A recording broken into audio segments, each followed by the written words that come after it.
I don't know who needs to hear this, but someone does. And I was not planning on making this video. I'm sitting here having my Jesus time, and um, I'm overwhelmed by the little small reminders and voices that God uses to talk to us.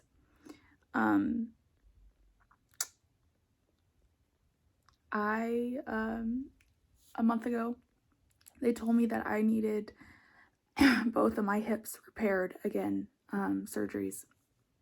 And that alone was overwhelming. And I've been going through testing and procedures and lots of appointments, MRIs, painful injections, and things. And I've seen surgeons and they've rejected me based on how complicated my case is. And it looks like I'm going to have to travel out of state to get surgery. And that alone has been very overwhelming. And a week ago, in the middle of all this, a week ago, my dad had a ultrasound of his lymph nodes, and it just progressed to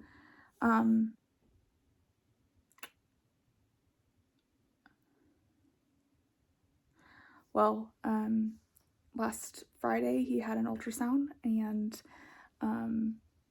the doctor called that afternoon and said, I need to see you Monday morning.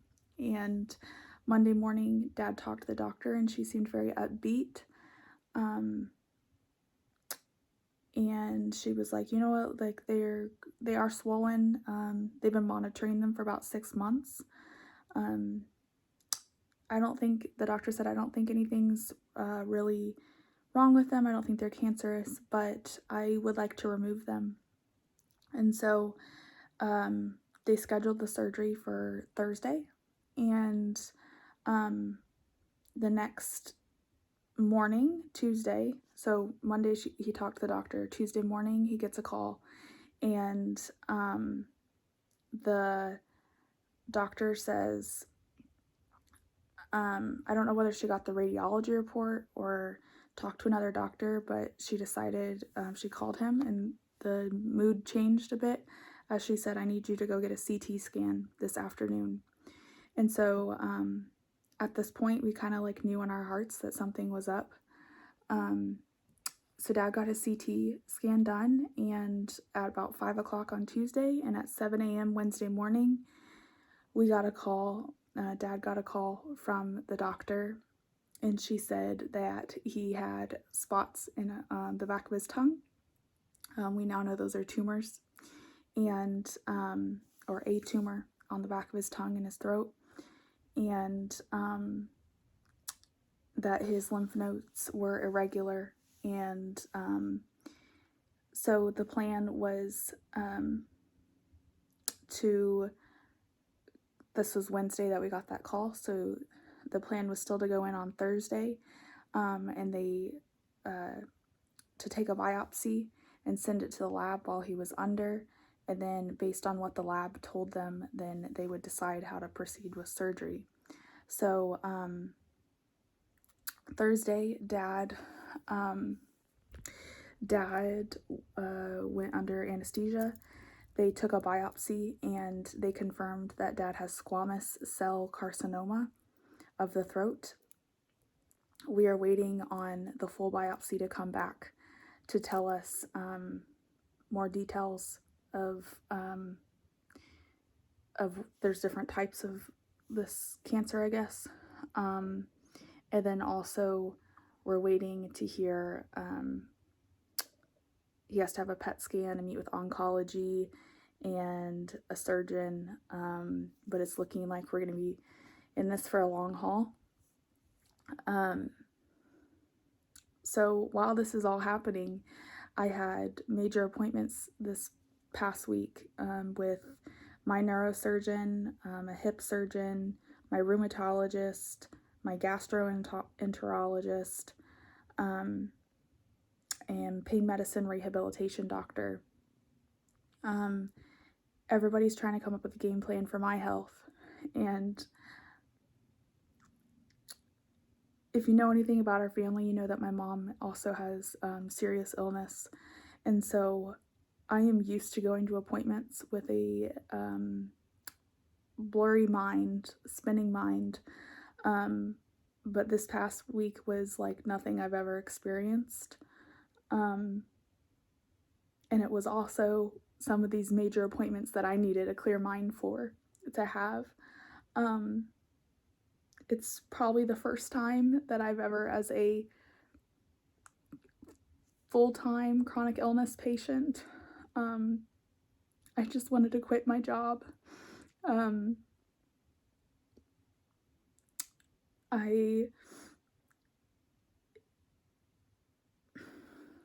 I just wanted to quit, like, and I can't quit my job. I couldn't call in sick to my appointments because I'm showing up because I am sick.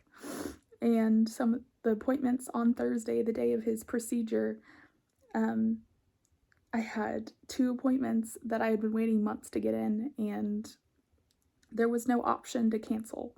If I didn't go in now, it would seriously delay things in my health and possibly mess things up. So I didn't have an option to call in sick or quit. So I showed up to these appointments and my mind was spinning.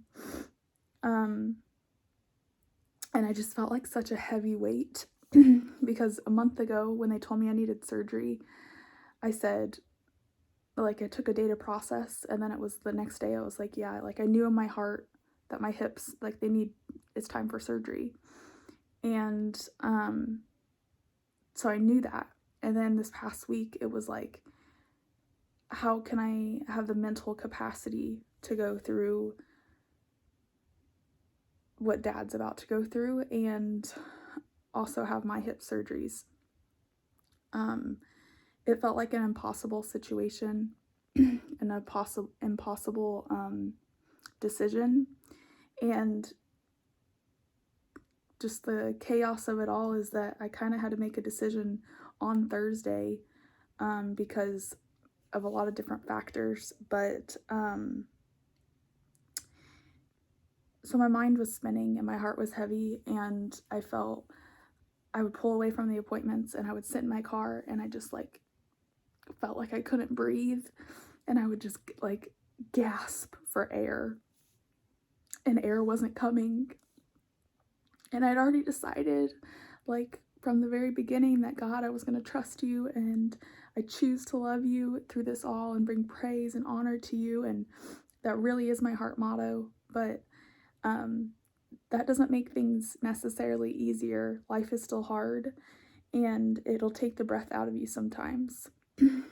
So I just kept praying for wisdom and clarity, that even in the midst of like a swarming mind, that like during those appointments, God would just zoom in and speak for me. And so on Thursday morning, the doctor had FaceTimed my brother and I and told us the news of Dad's cancer diagnosis. And she's actually one of my doctors, and I love her. She's amazing, but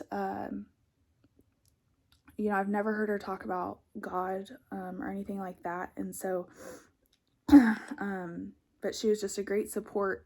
And that morning on the FaceTime, she goes, you know, the timing of this is just you know, it's really good. It's in your favor because one, Dad had just had his second vaccine, so he's going to have a little bit of immunity to COVID. And she said if this was last year, then at this time they actually canceled all surgeries and they would have canceled treatment for this and just let it like grow and metastasize. So she was like, you know, the timing is in your favor right now. And then I was at my rheumatologist a couple hours later, and I've never heard her mention God. And she goes, Brooke, and she actually said, God's timing is great. And I just like kind of stared at her and was listening. And she said, when you came to me a few years ago, your parents had to completely take care of you. And now you're strong enough that you can take care of your parents. And that I heard that message. It like went to it wasn't just something that like someone says and like you walk away and don't think about it. Like that went to my heart. And then later that day, I was texting family and a few friends and telling them the update on Dad. And, people will give responses back when you tell them news, such as like a family member or you have cancer. And each one of these people that I responded or had told them, they responded with, God's timing is perfect. And I just I kind of was like, yes, true, I believe in that. But it was just interesting that that's how you would respond to someone who, to a cancer diagnosis. Usually, you'd say like, God's got this, or I don't know, like it's a different one. And so, but I truly believe it. But it stuck out to me because people kept saying it. And, there's been like obviously these roller coasters of emotions, but I got to a point on Thursday afternoon where I was like, yeah, God's timing is perfect. And that doesn't seem right to say during a cancer diagnosis, but I believe it. And then so then I'm trying to figure out my hip surgeries and what am I going to do? And it's just like felt so suffocating, like I said, to try to make this decision right now.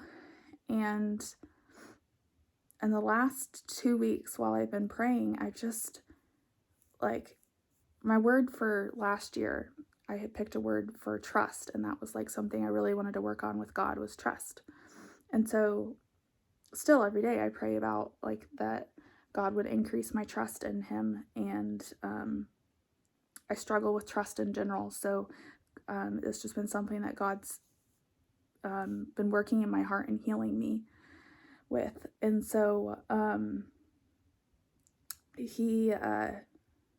so the last couple weeks I've been praying my same usual prayer of along the lines of like, God, I trust you and I give you what I can today, and I hope tomorrow it's even more. And I felt like I kept hearing back, trust yourself. And I kept fighting it forever because if you're a Christian, like we believe in trusting in God over ourselves. And so I just kept like fighting it, and I was like, oh, that's just like must be a thought that keeps popping in my mind. And then this past week, it like felt louder. It felt louder, and I kept ignoring it. And then the last 2 or 3 days, I was like, okay, it's definitely a word. Like it's definitely like coming from God, but I don't know what that means. And so I kind of just like accepted it and moved on. And then this morning, I was reading in 1 Samuel chapter 15, and verse 22, it talks about,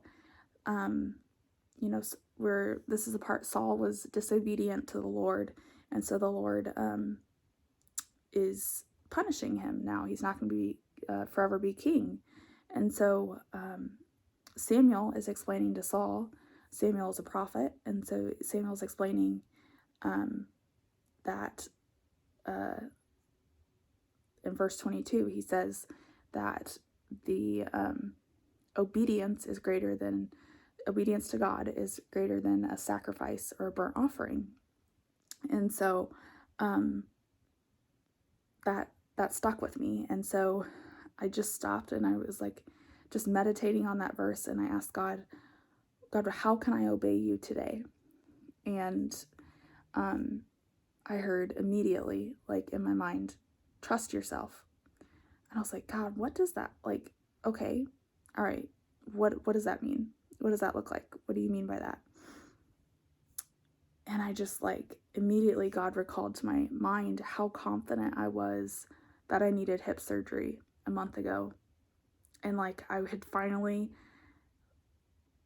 it's really easy as with chronic illness to trust what the doctors are saying or trust, and there's so many different opinions like about it. But when you finally get to the point where you can listen to your body and you know your body better than doctor and you trust that, like that's a huge point. And so it was a big deal a month ago to me when I was like, yeah, I need surgery. Like I know I need it. And so God recalled to my mind this morning, trust yourself. And I realized that like God had given me wisdom and he had healed a part of me where I didn't trust myself in decisions and stuff. And God had done that, but now it was my turn to trust that opinion, trust that confidence that he'd given me. So trust myself. And I just immediately felt the weight come off and I was like, okay, like I need to proceed with surgery. I need to do those steps. And during this time, I get a text from a friend that I've known since middle school, but we go in spurts of talking to each other, and she sends me a text with this screenshot of a song. I haven't talked to her in like probably 6 months. She sends me a screenshot of a song that she was listening to, a worship song, and she was like, I was listening to this today and I was thinking and praying about you, love you. And I pull up the song, and the first verse is all about, like, the song is about waiting on God. And so it's like right correlating with the timing, like God's timing is perfect. So it was like waiting on God. But the first verse was all about being in a hospital room and seeing what God does. And I was like, it took the breath out of me because she doesn't know that Dad has cancer and that happened this week. She doesn't know that like about my hip surgeries coming up or anything. And I'm just overwhelmed right now by the Lord's presence. And I want to share with y'all, I don't know what you're going through. I don't know what hard thing, what terrible thing has happened to you, what you're fighting, what battles you're fighting right now. But you need to know that you're surrounded by God.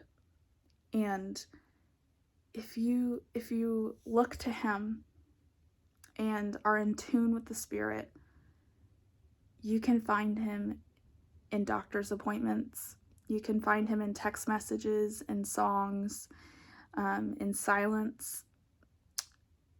You can find him anywhere. And I guarantee you, he's speaking to you. He's trying to tell you something. But usually we're just too busy and our minds are too chaotic to hear it. And so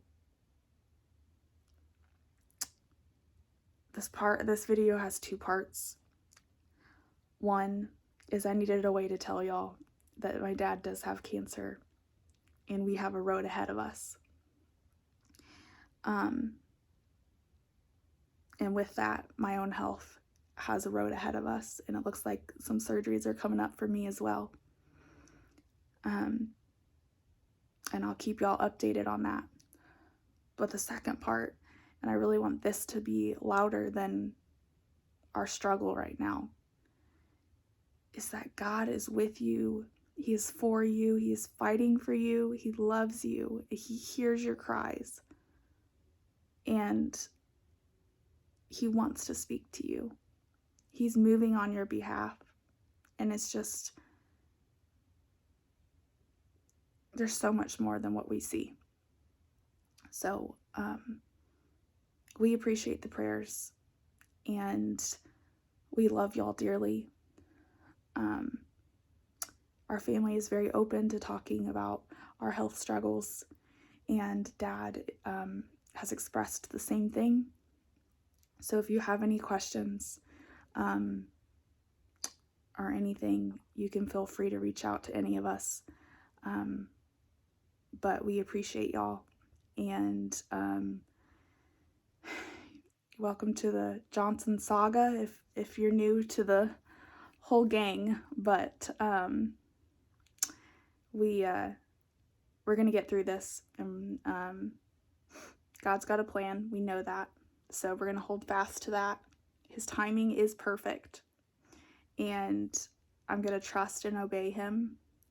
And I guess for me right now, that's also learning to trust myself. So